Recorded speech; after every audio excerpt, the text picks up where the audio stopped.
Kamusta mga chong? So today's video, share ko lang kung paano mag-adjust ng brightness ng TFT panel natin or yung display natin. Ayan. Ang gagawin mo lang is punta ka sa settings through dito sa button na to. Pindutin mo lang yung check button. Punta ka sa settings. Okay. Then baba mo, arrow down, brightness, TFT display. Ayan, naka-max po siya. Pwede mo siyang ibaba kung gusto mong maliwanag, katamtaman at mahina. Tatlo po yung adjustment niya, max, medium, minimum. Yan, kung sa gabi sobrang nasisilaw ka, pwede yan.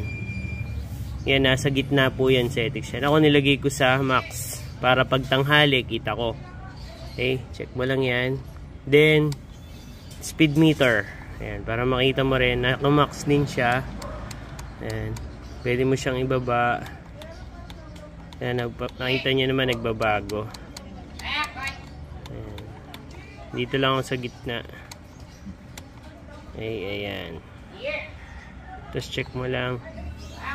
Kapag nasisilaw ka or di mo siya makita sa gabi, hindi mo makita sa tanghali, pwede mo siyang i-adjust. Kapag nasisilaw ka sa gabi, adjust mo lang. Ilang mga chong, kung nakatulong tong video na to, please consider subscribing. Salamat. RS.